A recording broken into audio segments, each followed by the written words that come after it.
자, 이제 나머지 중개대상물에서 이제 광업재단, 공장재단 개념을 또 파악해봐야죠. 광업재단만 아시면 공장재단은 그냥 또 꽁으로 먹는 거예요. 또 광업재단, 공장재단, 광업재단만 공부하면 되겠다. 공장재단은 그냥 따라와요. 일석이조, 일타쌍피, 공한 것들이 있다고. 자, 광업재단 일단 광산, 광산이고요. 예, 갱구. 여기서 이제 미채굴의 광물, 석탄, 구리를 캐요.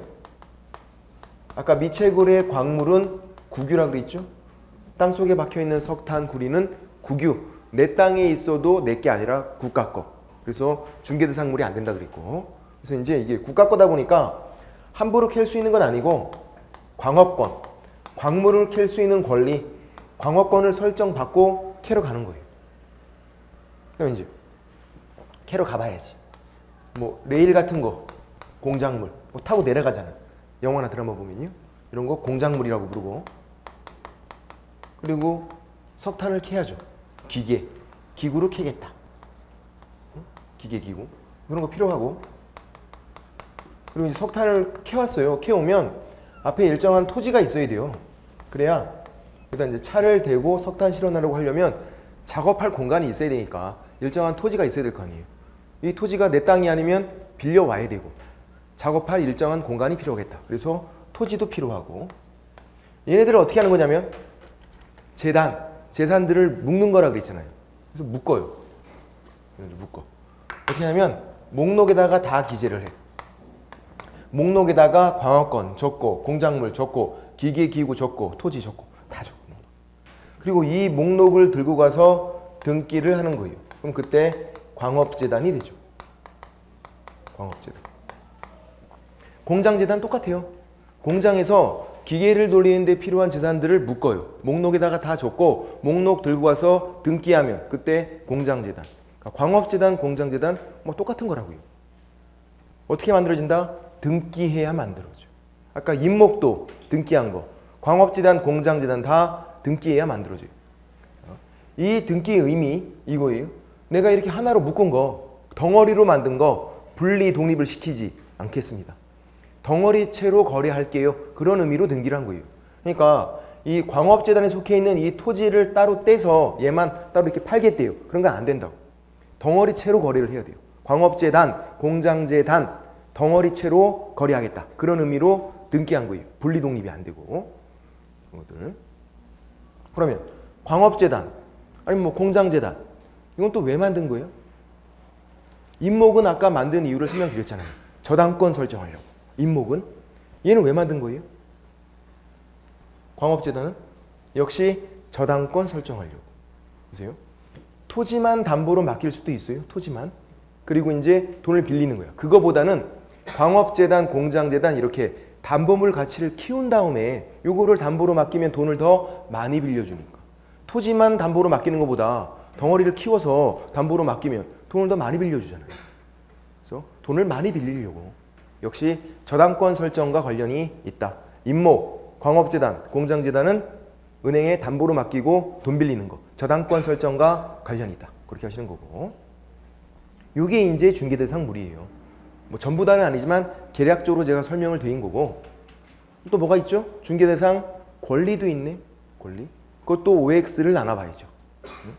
앞으로 와보면 어디냐면 17페이지에서 그 중개에서 17페이지 파란색 1번 중개에서 양가로 1번 중개의 개념 속에서 양가로 2번 보시면 중개대상 물이 있고 그리고 중개대상 권리가 있어요. 다음 페이지 18페이지에.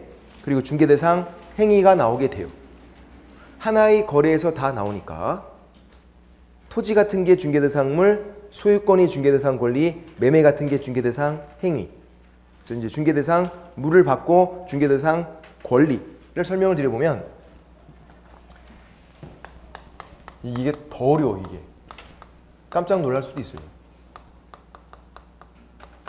나중에는 쉬워진다고요. 이게. 왜냐면 이제 우리가 민법을 제대로 배우지도 않았고 아직 민법 배우고 다른 법 배우면 이런 내용들은 나중에는 제가 따로 설명도 안 드려요. 9월 달에 뭐 이런 거 설명하고 이러지 않는다고요. 그냥 다 아시는 거예요. 그냥. 다른 법에서. 처음이니까 어려운 거지. 어려운 게 아니라 그냥 생소한 거죠. 용어들이. 얘는 조금 어려운 이유가 왜 어렵냐면 안 되는 거 있고 세모가 있어요. 세모가. 그리고 되는 것도 있고. 일단 되는 거. 소유권. 사고 파는 거라고 생각하시면 돼요. 소유권. 매매하면 소유권 넘겨주잖아요. 사고 파는 거 중개할 거잖아요. 그리고 빌리는 것도 중개할 거잖아요. 전세로 빌리겠대. 지상권. 이것도 빌리는 거거든요. 지역권. 이것도 빌리는 거예요. 땅 위를 빌리고 땅이 역화를 빌려오고. 이건 전세로 빌리는 거. 땅 위를 빌리는 거. 땅이 역화를 빌려오는 거. 이렇게 빌리는 거. 그리고 월세로 빌리는 것도 있네요. 임차권. 요 네 가지 공통점은 빌리는 거. 빌리는 거. 사고 파는 거. 빌리는 거. 중개할 거다. 그리고 전세고 월세예요. 임차권은 월세. 우리 월세 살 때 등기하고 월세 살아요? 그냥 살잖아. 전입신고하고. 그래서 임차권은 등기 유무를 불문하고 중개할 수 있다 그래요. 근데 월세 살 때도 등기하고 월세 살 수 있어요. 그거 등기할 수도 있어. 집주인이 안 해줘서 그렇지. 등기하는 것도 되고 등기 안 하고 그냥 전입신고하고 월세 사는 것도 중개할 수 있다. 임차권은 등기 유무를 불문하고 월세를 사는 거니까 전세 사는 거, 월세 사는 거, 땅 위를 빌리는 거, 땅이 역화를 빌리는 거 중개한다. 문제는 이거죠. 이제 저당권. 자, 저당권도 당연히 중개할 수 있는 거래요. 당연히. 그럼 뭔가 근거를 대야죠. 저당권이 뭔지도 잘 모르겠는데 이게 당연히 중개할 수 있는 거래요. 왜? 저당권이 왜 당연히 중개할 수 있는 거예요? 임목, 광업재단, 공장재단 왜 들어와 있는 거예요? 저당권 설정하는 거 중개하라고 들어와 있는 거예요. 만약에 저당권 중개할 수 없다 그러면 임목은 진짜 나가야 돼. 임목은. 다른 건 몰라도. 임목은요. 명의인 방법 갖춘 수목이 집단으로 충분한데 굳이 들어와 있는 이유가 뭐예요? 저당권 설정하는 거 중개하라고. 아까 명의인 방법 갖춘 수목이 집단과 임목의 차이점은 저당권이었잖아요. 저당권 때문에 임목이 들어와 있는 거라고요. 아, 그래서 저당권은 당연히 중개할 수 있는 거구나. 근데 판례가, 대법원 판례가 금전소비대차, 돈을 빌려주는 계약이거든요. 금전소비대차에 부수, 꼽살이 껴있는 금전소비대차에 부수한 이 저당권도 중개할 수 있다 그랬어요. 대법원 판례가. 그래서 요거를 설명드릴 거예요. 내용이 좀 어려워요. 처음 하시면. 자, 이런 내용이에요. 뭐냐면 그래도 한번 설명을 드려볼게요. 갑, 채무자. 돈을 꾸는 사람이죠. 채권자. 돈 꿔주는 사람이 채권자예요. 은행이라고 생각하시면 돼요. 네. 을. 대출 알선업자 있어요. 대출을 알선해주는 업자. 네. 이렇게 이제 의뢰를 한 거죠. 야, 나 돈 좀 꿔주라. 했더니 얘는 자기 돈 꿔주는 게 아니죠. 대출 알선업자니까. 이렇게 알선을 한 거지. 얘가 1억 꿔주는 거. 은행에서 1억 꿔주는 거 이렇게 알선을 한 거예요. 대출 알선업자니까. 그리고 1억이란 거금을 꿔주면서 은행에서 그냥 돈 꿔주고 차용증 받아요? 그건 아니잖아요. 뭔가 담보로 잡아야죠. 담보로. 그래서 갑 토지에다가 저당권을 설정한 거예요. 그러니까 갑 입장에서는 자기 토지를 담보로 맡기고 1억을 꾼 거예요. 그거를 을이 알선해 준 거고 중간에서 서류 작성해 주고 뭐 그렇게 해주고 한 거. 일 끝났어요 이제. 그리고 고리 수수료를 이렇게 준 거예요. 얘는 업자니까 또 이런 거 한 번만 한 게 아니라 여러 번 했어요. 대출 알선 업자잖아. 이렇게 해서 먹고 사는 사람인데 수수료를 적당히 해먹어야 되는데 왕창 해먹은 거예요. 얘가 이제 짜증나니까 경찰에 신고했고. 그래서 대법원에 올라간 거죠. 대법관들도 판사들도 얘를 보니까 처벌을 하고 싶어. 그냥 왠지 마음을 굳혔어요. 야, 얘는 좀 처벌을 하자. 얘는 안 되겠다. 고리대금업자 같잖아요. 고리 수수료 받아먹고 서민들 피를 쪽쪽쪽쪽쪽 빨아먹으니까 처벌하자. 얘는 안 되겠다. 그래서 처벌하려고 봤더니 처벌 규정이 없네. 마땅한 처벌 규정이 없는 거예요. 이게 20년 전이에요. 한 25년 된 거야. 아주 옛날이잖아요. 그때는 마땅한 처벌 규정이 없었어요. 처벌하고 싶은데. 그래서 뭐로 처벌했냐면 얘를 되게 황당하게 무등록 중개업으로 처벌했어요. 무등록으로 중개업하면 3년 이하의 징역 또는 3천만 원 이하의 벌금이에요. 또는 3학년 3반 이렇게 부르거든요. 3-3. 무등록 중개업은 뭐냐면 일반인이 중개업한 거예요. 일반인이. 중개업은 밖에서 지금 사무소 차리시고 있는 분들, 기업공인중개사 그분들만 중개업할 수 있어요. 일반인이 중개업하면 무등록 중개업이에요. 그래서 3년 이하의 징역 또는 3천만 원 이하의 벌금, 무거운 형벌을 받아요. 일반인이 중개업하면. 얘는 대출 알선업자네. 기업공인중개사가 아니잖아요. 밖에 지금 사무소 차리신 분이 아니잖아요. 얘는. 일반인이에요. 일반인. 얘가 한 이 행동, 이게 만약에 중개업이다. 그럼 얘는 유죄. 이게 중개업이 아니야. 그럼 무죄. 이렇게 되는 거예요. 일반인이 중개업하면 처벌되는 건데 얘는 일반인이고 중개업 했나 안 했나. 이게 포인트죠. 이제. 중개업은 세 가지가 필요해요. 중개업이 되려면. 다른 사람 의뢰가 있어야 되고 일정한 보수를 받고 돈 받고 그리고 중개를 업으로 해야 돼요. 계속적 반복적으로. 이따 나와요. 다른 사람 의뢰, 일정한 보수, 중개를 업으로. 의뢰가 있었네. 돈 좀 꺼줘. 그것도 의뢰예요. 괜히 끼어든 게 아니잖아요. 지금. 돈 받았죠. 왕창. 돈 많이 받아서 문제가 된 건데. 돈 받았고. 저당권이 중개대상 권리래요. 그러니까 소유권 넘어가는 거 가서 중개해줘도 그 중개가 되는 거예요. 알선해줘도. 소유권 넘어가는 거. 저당권도 중개대상 권리니까 이렇게 저당권은 설정한다 그러거든요. 소유권을 넘겨주는 거지만 저당권은 설정하는 거예요. 저당권을 얘가 설정하는 것도 도와주는 것도 중개예요. 저당권이 중개대상 권리다 보니까. 소유권 넘어가는 거 도와줘도 중개. 저당권 설정하는 거 가서 도와줘도 중개. 중개대상 권리니까. 얘를 업자니까 여러 번 했다고요. 이거를. 그러니까 중개를 업으로 한 거예요. 다른 사람 의뢰도 있고 돈도 받았고 저당권 설정하는 거 도와주는 거를 여러 번 했다고. 중개를 업으로 해서 야 너 중개업 했네. 유죄 이렇게 된 거예요. 얘가 지금 무등록 중개업으로 처벌을 받게 된 거예요. 이제 얘 입장에서 조금 더 억울할 수 있어. 왜냐면 보통 무등록 중개업으로 처벌받는 사람들을 보면 토지나 건물 그런 거 매매, 임대차 그런 거 중개하고선 무등록 중개업인데 얘는 대출알선하고선 무등록 중개업이래. 그렇게 된 거지 지금. 그 좀 황당하잖아요. 그러니까 얘가 다시 한번 우겼어요. 뭐라 그랬냐면 저는 1억 빌려주는 거 금전소비대차 돈 빌려주는 거예요. 돈을 빌려주는 거를 주로 알선을 한 거고 전 대출 알선업자니까 저당권은 얘가 그냥 꼽사리 껴서 한 거예요. 맞잖아. 얘 말이 틀리지 않았어요. 맞다고요. 얘는 금전소비대차 돈 빌려주는 거를 주로 알선한 거고 저당권은 그냥 꼽사리 껴있는 것뿐이라고요. 근데 판례가 그래도 상관이 없대요. 대법원에서는. 왜 그러냐면 이 두 가지가 항상 함께 이루어지거든요.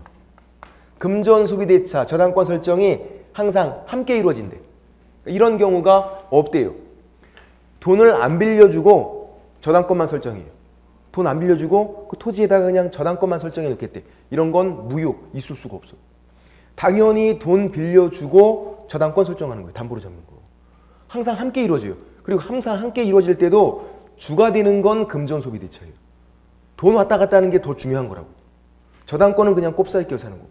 그렇지만 함께 이루어진다. 항상. 그래서 너는 그냥 중개업 한 거야. 유죄 이렇게 됐어요. 굉장히 재수가 없는 사람이라고. 대출 알선했는데 무등록 중개업이래. 그 전에도 없었고요. 그 이후에도 없어요. 이제 법이 정비가 돼서.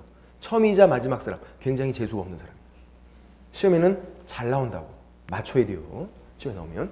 틀리면 우리도 같이 재수가 없어져. 재수가 없는 사람이잖아.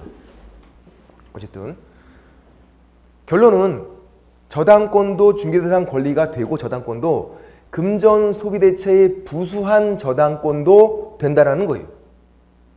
근데 주의사항. 이런 경우에요. 만약에 은행에서 돈 꺼주는데 뭐 1억이 아니라 한 1,000만 원이래. 그리고 저당권 설정하지 않았어요. 그냥 차용증만 받고 이렇게 이제 신용대출 해줬대 이렇게. 그거 가서 중개할 수 있는 거예요? 금전소비대차 돈 빌려주는 거 그거 중개할 수 없다. 돈은 중개할 수 있는 게 아니라 그랬잖아. 권리금 돈이니까 중개대상물도 안 되고 금전소비대차 돈을 빌려주는 계약도 중개할 수 있는 거 아니에요. 정말 돈만 빌려주는 건 가서 중개가 안 된다고. 거기에 꼽살이 껴있는 저당권이 된다라는 거지. 오해하시면 안 돼요.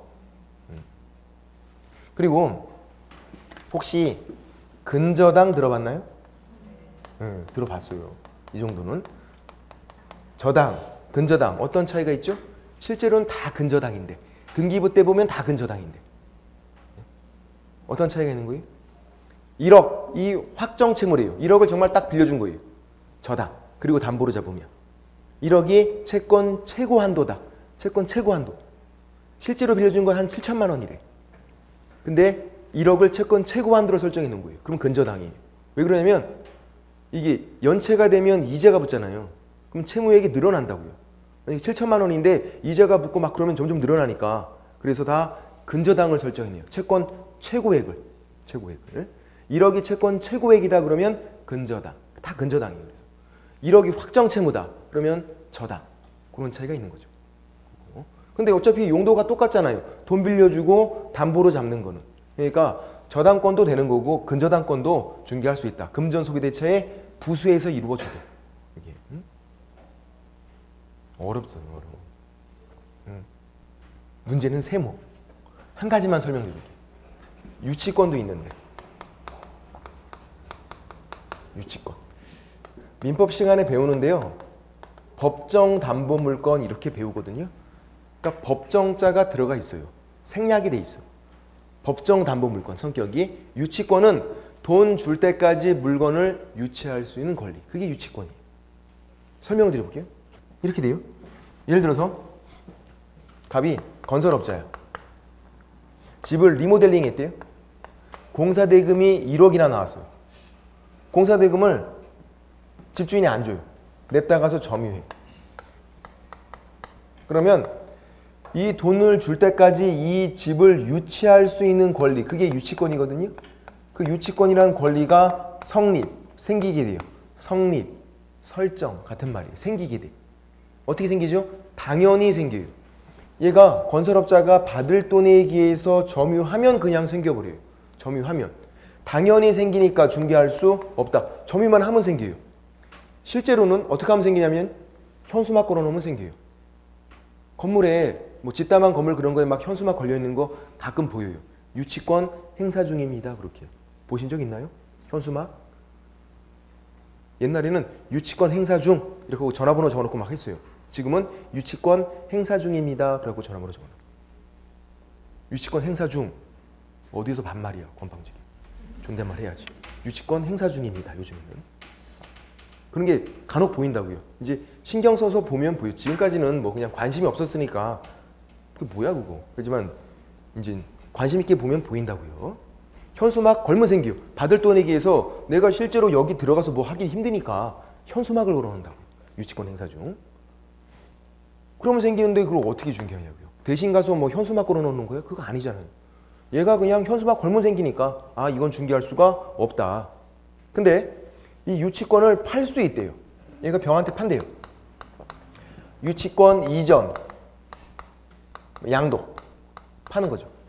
물론 이 권리만 파는 게 아니라 채권, 1억이라는 받을 돈 이 채권도 같이 넘기는 거예요. 근데 1억 원에 이 채권을 얘한테 넘겼대요. 얘가 사요? 안 사지. 남는 게 없잖아요. 할인 쳐서 팔겠죠. 한 7천만 원에 할인 쳐서 팔았어요. 살만 하잖아요. 야 독한 놈이래. 들어가서 1억 다 받아냈대. 3천만 원 벌 수 있고. 할인 쳐서 팔면 살만 하다고요. 그럼 이제 이전, 양도는 뭘로 한다?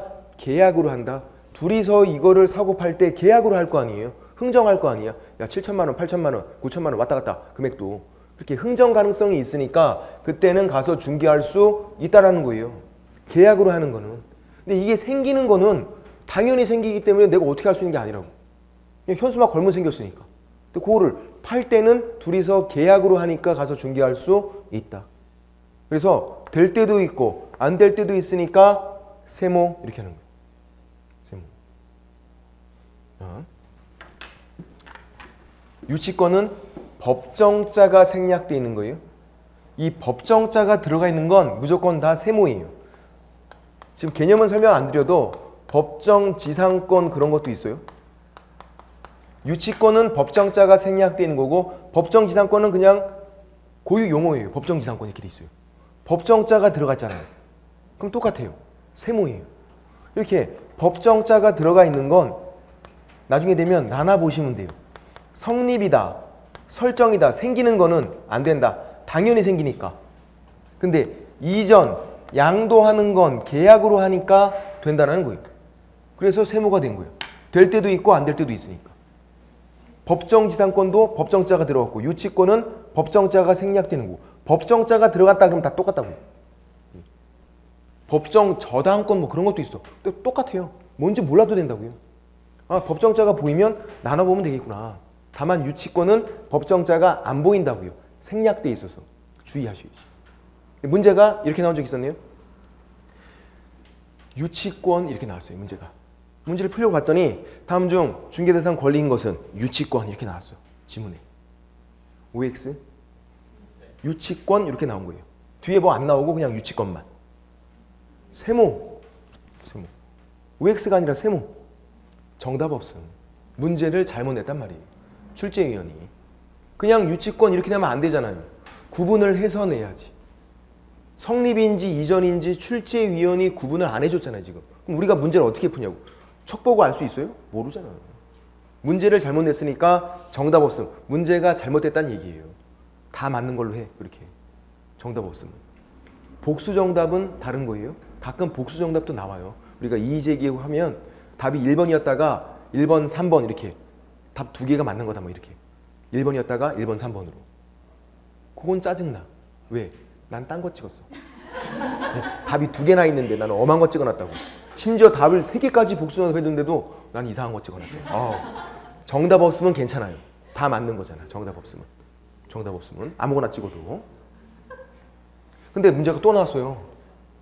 이제 유치권 나와서 정답 없음 처리했는데 이번엔 또 법정지상권 이렇게 또 나왔네. 법정지상권 이렇게 나왔어요. 역시 정답 없음. 법정자가 들어가 있는 건 출제위원이 구분을 해줘야 될 거 아니에요. 뭐가 됐든 간에 성립이건 이전이건 구분해서 나와야 되는데 그냥 법정지상권 이렇게 나오면 문제를 잘못 낸 거 아니에요. 그래서 정답 없음. 2번이나 정답 없음 처리했어요. 2번이나. 또 나올까요? 또 안 나와. 그래서 이제는 구분을 해서 나오고 작년에는 어떻게 나왔냐면 작년에는 법정지상권이 나왔는데 법정자가 들어갔죠. 뭔지는 몰라도 법정지상권 양도 이렇게 나왔어요. OX, O. 이전 양도는 된단 말이에요. 이제는 구분을 해서 나와요. 유치권도 마찬가지고 다 구분해서 나온다고요. 그러니까 어렵지가 않죠. 성립이면 안 되고 이전, 양도, 계약으로 하니까 되고 그런 것들. 그 다음 X. 안 되는 거. 질권 안 되고요. 점유권도 안 돼요. 일단 적어놓을게요. 2가지. 자, 질권. 이거는 개념을 알면 금방 알아요. 뭐냐면 전당포. 우리가 전당포 찾아가서 지금은 잘 없지만 전당포 찾아가서 시계, 반지, 목걸이, 팔찌 맡기고 돈 빌리잖아요. 그럼 전당포 주인이 그 시계, 반지, 목걸이, 팔찌를 갖고 있을 권리가 질권이에요. 중개할 수 없잖아요.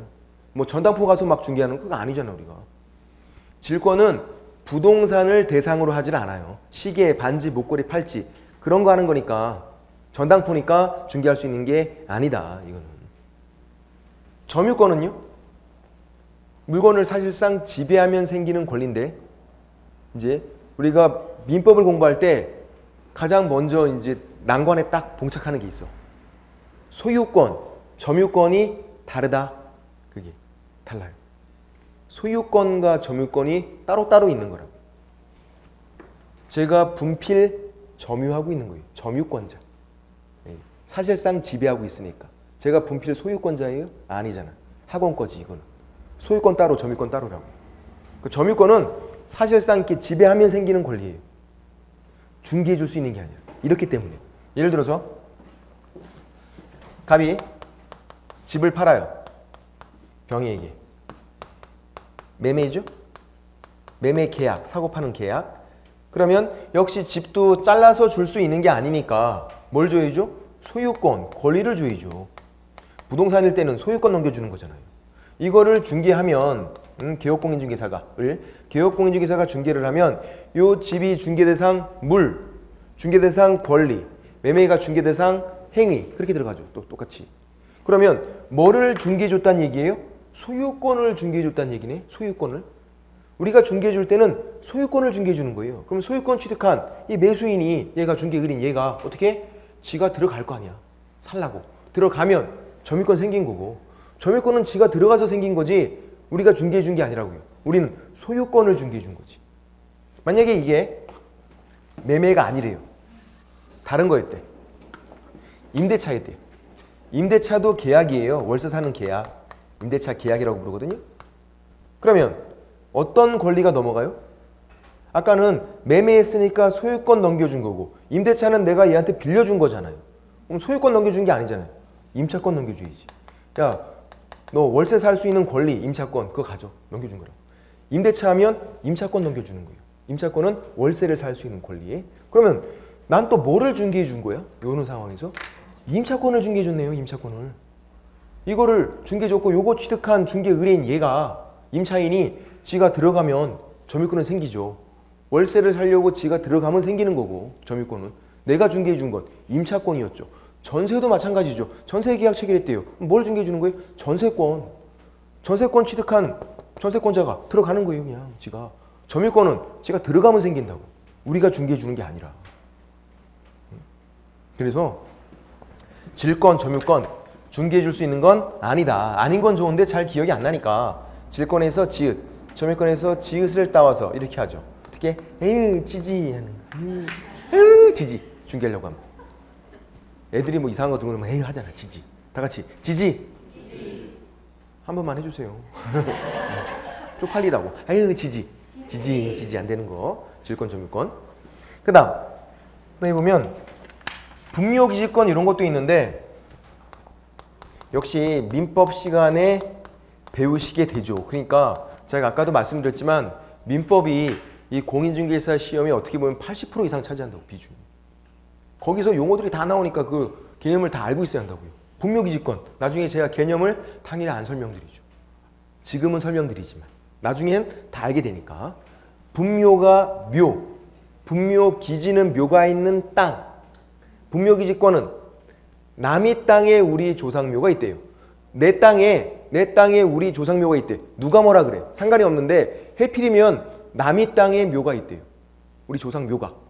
근데 묘지다 보니까 이게 특수해서 계속 소유할 수 있어요. 그게 분묘기지권이야. 남의 땅에 있는 우리 조상묘를 계속 갖고 있을 권리. 그게 분묘기지권. 내 땅에 있는 게 아니라 남의 땅에. 거래가 안 되죠. 그거. 분묘나 분묘기지권 누가 사고 파냐고. 거래가 안 되니까 안 된다. 이런 것들은 귀신 나온다고. 안 돼. 이런 것들은 분묘나 분묘기지권 귀신 붙는다고. 왜 안 된다. 그 다음 무채지상권. 형태가 없는 거. 무채.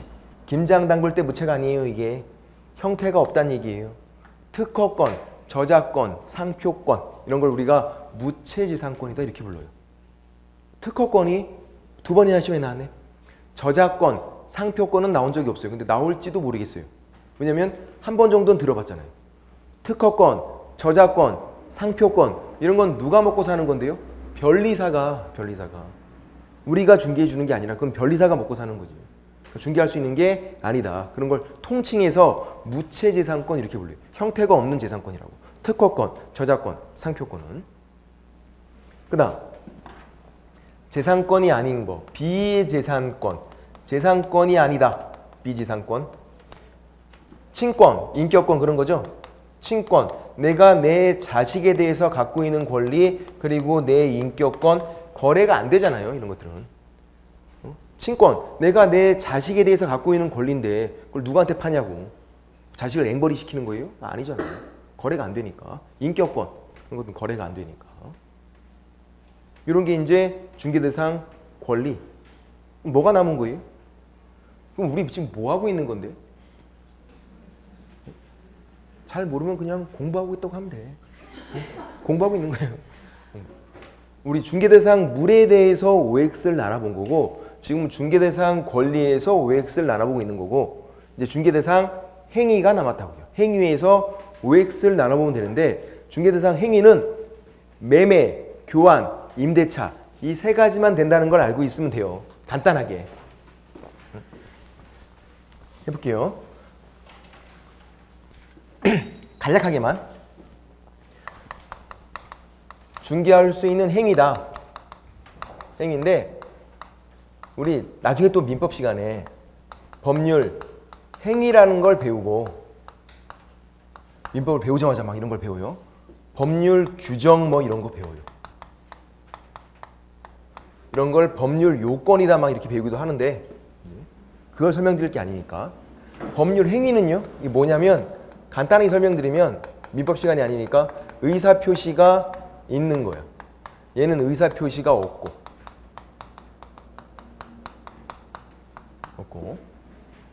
이제 권리가 변동한대요. 의사표시 때문에. 예를 들어서 매매, 계약이죠. 교환, 계약이죠. 임대차도 계약이에요. 교환은 맞바꾸는 계약. 얘네들은 중개할 수 있는 거예요. 내 의사표시로 매매, 소유권 넘겨준 거잖아요. 내 의사표시로 소유권 맞바꾼 거라고. 내 의사표시로 임대차, 월세 준 거란 말이에요. 근데 법률 규정은 내 의사랑 상관이 없어요. 그냥 당연히 권리가 변동해요. 내 의사랑 상관이 없이. 의사표시가 없어. 뭐가 있냐면 상속, 경매 그런 게 있어요. 얘네들은 일단 안 된대요. 상속은요. 피상속인 사망 시에 돌아가시는 순간에 상속인에게 권리가 변동해요. 그러니까 아버지가 돌아가시면 그때 바로 권리가 변동해요. 자식들에게. 그걸 내가 원한 건 아니잖아. 법에 그렇게 돼 있다고. 사망하는 순간에 바로 권리가 변동한다. 경매는요.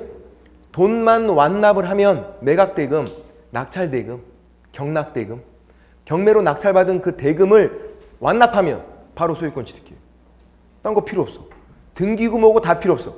돈만 완납하면 바로 소유권 취득. 내가 원하지 않아도 돈 다 낸 다음에 저 소유권 취득 안 할 거예요? 필요 없다고. 무조건 취득이야. 내 의사랑 상관없이 얘네들은. 상속 경매. 그러니까 중개할 수 있는 게 아니죠. 이걸 줄여서 법정 이렇게 부르는 거죠. 법정. 법에 당연히 그렇게 돼 있다. 당연히 권리가 변동해서.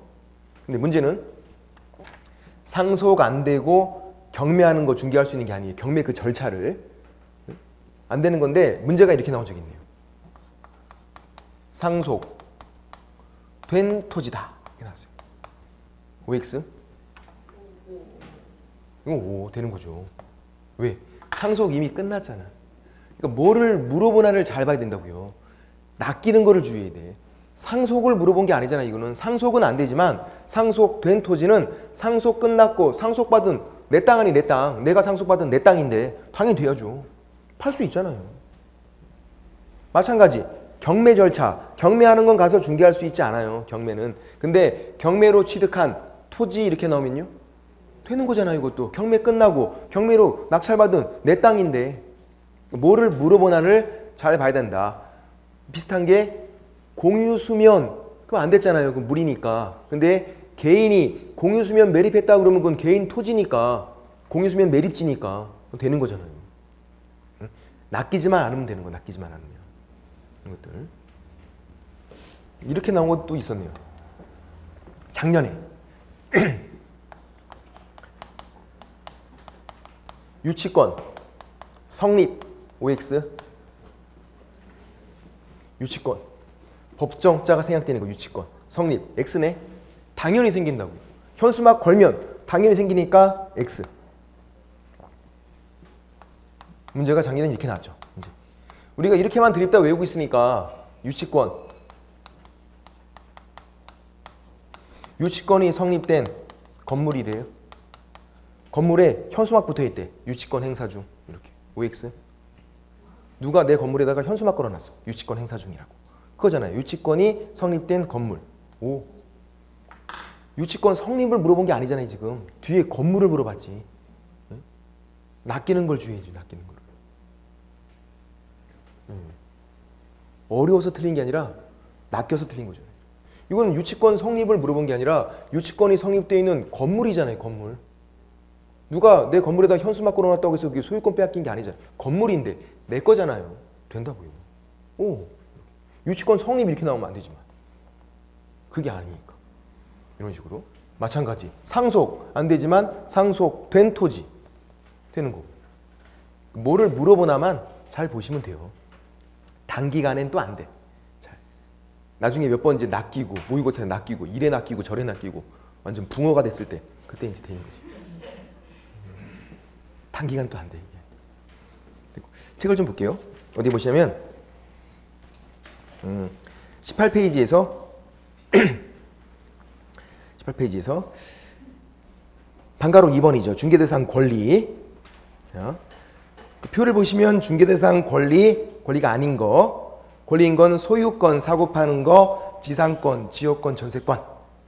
그리고 밑에 있는 임차권까지도 빌리는 거니까 되고 지상권 땅 위를 빌리는 거, 지역권 땅의 역할을 빌리는 거, 전세로 빌리는 거. 밑에 있는 임차권은 월세로 빌리는 거 된다. 그리고 그 위에 있는 저당권도 된다 그랬고 금전 소비대차의 부수한 저당권도 된다 그랬고 근저당권도 되는 거고 그게 그거니까 유치권은 세모다 보니까 이전, 양도는 되고 옆에 아닌 거에 유치권 성립은 안 된다고 돼 있네. 아 유치권은 나눠보자 이렇게 그냥 유치권 나오면 정답 없음. 성립 이전 나눠봐야 되는 거니까 그렇게 보시면 되고 그 밑에 보충학습 밑에 방가로 3번 중개대상 행위를 보면 동그라미 1번에서 매매, 교환, 임대차까지만 동그라미를 칠해놓자. 이 세 가지가 계약이다. 매매 계약, 교환 계약, 임대차 계약. 18페이지 보충학습 밑에 방가로 3번 중개대상 행위. 찾으셨나요? 찾기가 어렵다 그랬어요. 일단 그 세 가지. 계약이니까 되는구나. 밑에 중개할 수 없는 거 상속, 증여, 환매 행위, 경매 있는데 상속과 경매 두 가지만 보시면 되겠다. 상속, 경매는 법률 규정, 당연히 권리가 변동한다. 그래서 안 되는 거고. 증여 같은 거는 왜 안 될까요? 공짜니까. 공짜로 주는 걸 가서 뭘 가서 중개해. 공짜인데. 매매, 사고 파는 거 가서 중개하는 거지. 그래서 매매, 교환, 임대차 이 세 가지 중개할 수 있다. 거기까지만 보셔도 지금은 충분해요. 됐고. 이렇게 해서 우리가 이제 중개대상 물, 중개대상 권리, 중개대상 행위를 전부 다는 본 건 아니지만 개략적으로 본 거고 이제 용어의 정의 지금 하고 있는 게 용어의 정의인데 앞에 가서 16페이지를 보세요. 16페이지에 용어의 정의 맨 밑에 박스가 있네. 제2조 정의 이 법에서 사용하는 용어의 정의는 다음과 같다. 찾으셨나요? 16페이지 다시 앞으로 온 거예요. 왔다 갔다 하니까 못 찾겠잖아. 16페이지. 그래서 1호부터 6호까지 이걸 호라고 읽어요. 1호, 2호, 3호. 그래서 6호까지 총 6개의 정의가 나와 있어요. 법에. 용어의 정의는 한 문제가 나와요. 이거. 그러니까 중개대상 물에서 한 문제가 나오고 용어의 정의가 한 문제가 나오고 그렇게 한 문제씩 나와요. 요 용어의 정의 이 법률 표현 그대로 외우셔야 돼요. 이거는. 법률 표현 그대로. 다 외우셔야 된다고. 자, 볼게요. 16페이지. 1호 중개라 함은 제3조 규정에 의한 찾으셨나요? 예. 외울 수 있겠어요? 솔직히. 좀 그래. 그렇죠? 그럼 2호 공인중개사라 함은 요거는 외울 수 있겠나요? 외울 수 있겠어. 한 줄이잖아. 이것도 못하겠다고 하신 분은 개인적으로 좀 찾아보셔야 돼요. 3호 중개업이라 함은 요거 할 수 있을까? 중개보다는 짧잖아. 이거 편집만 잘하면요 한 줄로 바꿀 수도 있어. 편집만 잘하면. 중개보다는 짧으니까 할 수 있을 것 같고 4호 개업공인중개사라 함은 요것도 할 수 있겠다. 한 줄이니까. 그래서 2호, 3호, 4호 세 가지는 할 수 있을 것 같아요. 느낌이. 외울 수 있을 것 같아. 근데 5호 소속공인중개사, 6호 중개보조원 보신 걸 후회하게 돼. 너무 길어. 이거는 못 외울 것 같아. 그래서 외울 때는 할 수 있는 거, 외울 수 있는 것만 외우셔도 돼요. 다 외울 필요가 없어. 객관식 시험이잖아. 객관식 쓰라고 나오는 게 아니니까. 몇 가지만 정확히 알고 있어도 답을 찾을 수 있어요. 그러니까 이제 나중에 되면 많이 아는 것보다 정확하게 몇 가지 알고 있는 게 더 도움이 돼. 문제를 풀 때. 어설프게 많이 알고 있으면요 문제 풀 때 더 헷갈려. 근데 몇 가지만 딱 알고 있으면 답이 보인다고요. 딱딱딱. 그래서 외울 때 몇 가지만 정확하게 외우고 있자. 3가지만. 그러니까 나머지 뭐 중개나 소속공인중개사나 중개보조는 참고 이해가 되면 넘어가면 되고 3가지 공인중개사, 중개업, 개업공인중개사 3가지 2, 3, 4 필수로 외우셔야 돼요. 그리고 2가지씩 비교하는 건데 중개랑 중개업이랑 비교해요. 중개랑 중개업이랑. 중개는 외우는 건가요? 외우는 게 아니야. 그냥 참고해요. 우린 중개업을 외우셔야 돼. 어디 보시냐면요. 19페이지에서 파란색 2번 중개업 되어 있죠. 중개업. 중개업은 3가지로 되어 있는데 개념 요소가 일단 적어볼게요. 이거 외워야 되니까 중개업은.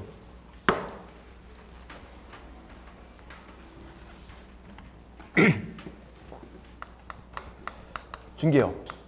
어떻게 되냐면 아까도 잠깐 나왔지만 다른 사람 의뢰가 있어야 돼요. 그러니까 괜히 끼어들면 안 된다고요. 의뢰 받고 끼어들어. 2번째, 일정한 보수를 받고 돈을 받아야 되고 3번째, 중개를 업으로 하는 거. 중개를 계속적, 반복적으로 여러 번 하는 거. 그게 업으로예요. 업으로. 계속적으로 하는 거. 계속적, 반복적으로. 요 3가지가 나와야 중개업이다. 이제 다른 사람의 일정한 보수 중개를 업으로 돈을 꼭 받아야 돼요. 이게 중개랑 차이점이 돼요. 중개랑.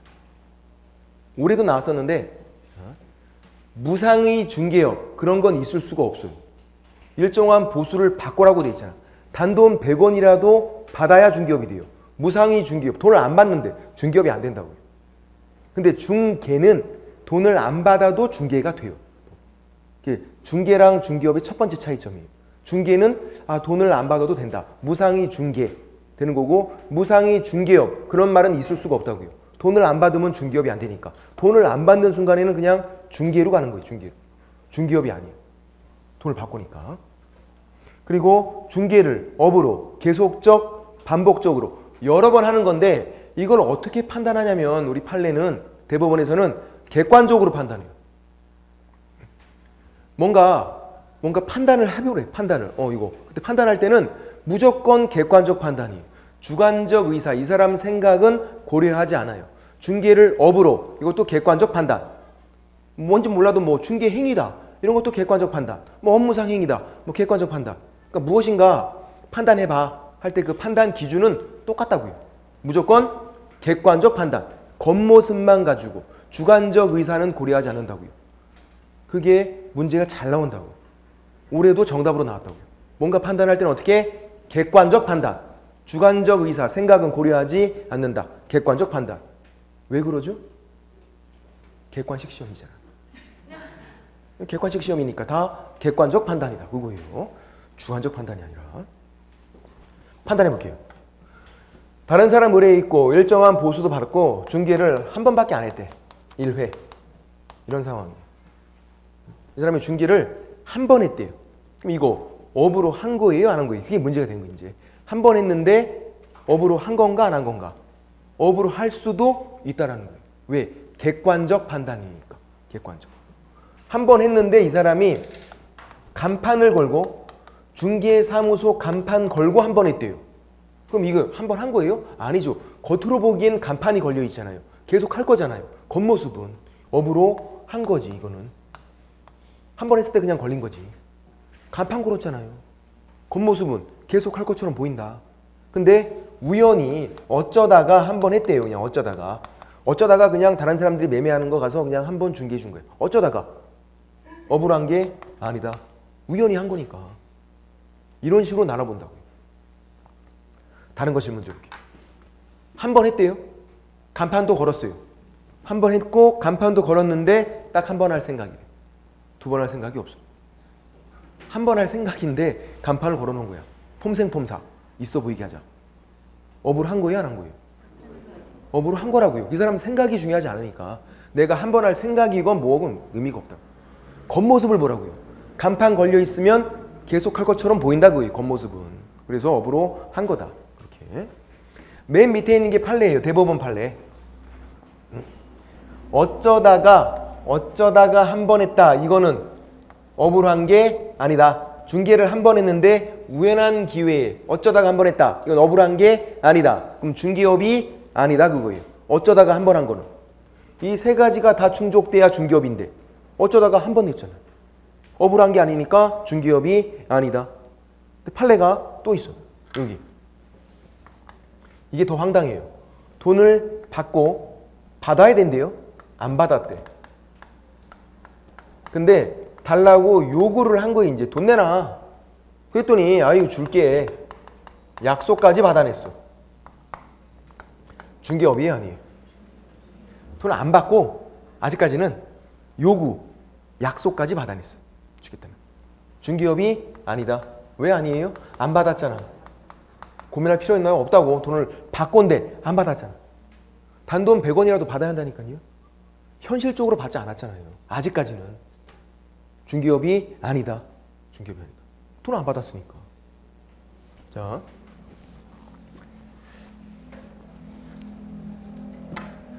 중개랑 중개업의 두 번째 차이점, 이걸 설명드려 볼게요. 개업공인중개사 아닌 자. 개업공인중개사는 누구냐면 밖에서 중개업 하시는 분들, 개업공인중개사, 줄여서 개공 이렇게 불러 사람들이. 개공. 밖에서 중개업 하시는 분들 사무소 차려놓고 아니래요. 그러니까 일반인이에요. 일반인이 중개를 했대요. 중개까지는 괜찮아. 처벌되지 않아요. 괜찮아요. 근데 일반인이 중개업을 하면 이게 뭐죠? 무등록 중개업. 일반인이 중개업하면 아까 이게 무등록 중개업이라고 그랬어요. 일반인은 중개업하면 안 되거든요. 무등록 중개업. 그러면 처벌을 받죠. 3년 이하의 징역 또는 3천만 원 이하의 벌금 또는이었어요. 일반인이 중개업하면. 중개까지는 괜찮은데 중개업하면 처벌을 받고. 그래서 아까 대출할 순 업자가 다른 사람 의뢰 일정한 보수 금전 소비대차의 부수에서 저당권 설정 알선 업을 했다. 중개업이었으니까 유죄 그렇게 됐다 그랬잖아요. 일반인이 중개업한 거니까. 이 판례들도 다 마찬가지예요. 무등록 중개업 관련 판례예요. 질문 드려볼게요. 어렵지 않아요? 일반인이 어쩌다가 한 번 중개했대. 일반인이 어쩌다가 한 번만 중개한 거예요. 이 사람 무등록 중개업으로 처벌을 받을까요? 안 받을까요? 안 받죠. 왜? 중개업한 게 아니니까. 어쩌다가 한 번 한 건 중개업이 아니다. 그럼 중개업한 게 아니잖아요. 무죄. 일반인이 중개업했어야만 처벌된다고. 중개업했어야만. 근데 어쩌다가 한 번 한 건 중개업이 아니다. 그럼 처벌을 안 받죠. 무죄. 그럼 또 일반인이 돈 안 받고 요구 약속만 했대요. 돈 안 받고 요구 약속만. 무등록 중개업으로 처벌돼요? 안 돼요? 안 돼요. 왜? 중개업한 게 아니잖아요. 돈을 받았어야 중개업인데 이건 중개업이 아니라고요. 요구 약속은. 중개업한 게 아니니까 무죄다. 그런 판례죠. 일반인이 중개업해야만 처벌되는 거예요. 무등록 중개업으로. 근데 어쩌다가 한 번 한 건 중개업이 아니니까 무죄. 중개업한 게 아니고 요구 약속도 중개업이 아니니까 중개업한 게 아니에요. 무죄. 중개업한 게 아니니까. 그래서 중개랑 중개업 차이점이 그렇게 두 가지. 첫 번째, 돈을 안 받으면 무상의 중개업 그런 건 없다. 중개업은 꼭 돈을 받아야 되는 거고. 두 번째는 일반인이 중개까지 하는 건 괜찮대요. 근데 중개업이 되면 다른 사람 의뢰 일정한 보수 중개를 업으로 중개업이 되면 그때는 처벌된다. 무등록. 또 일반인이 중개업하면 무등록 중개업으로. 차이점. 중개랑 중개업 차이점 두 가지. 그런 것도 있고. 결론은 중개업 요건 세 가지를 외우고 있어야 한다는 얘기예요. 제가 중개는 아예 설명도 안 드리잖아. 그냥 중개업만 외우시면 되니까. 다른 사람 의뢰 일정한 보수 중개업으로. 그런데 이거 외워야 되는데 나중에 다 외우세요. 이거 지금 뭐 외울 필요 없지만 나중에 다 외우시게 되는데 보통 언제 외우시게 되냐면 보통 내년 한 6월달 그때 이거 하나 간신히 외우세요. 그러니까 뭔가 외우기가 그렇게 힘들어. 이 중개업 이거 하나 외우는 게 내년 6월달 돼야 그때 돼야 간신히 하나 외우신다. 그러니까 뭔가 외우는 거에 너무 주력을 하시면 공부가 힘들다는 거죠. 이해하는 거에 주력을 하셔야지. 외우기가 쉽지가 않으니까. 이거 하나 외우는 것도. 시간이 없어서 그래, 시간이 없어서. 그렇다고요. 그리고 이제 공인중개사랑 기업공인중개사도 비교해봐야 되는데 좀 쉬었다가 나머지 용어 정의도 한번 설명을 드려볼게요. 좀 쉬겠습니다.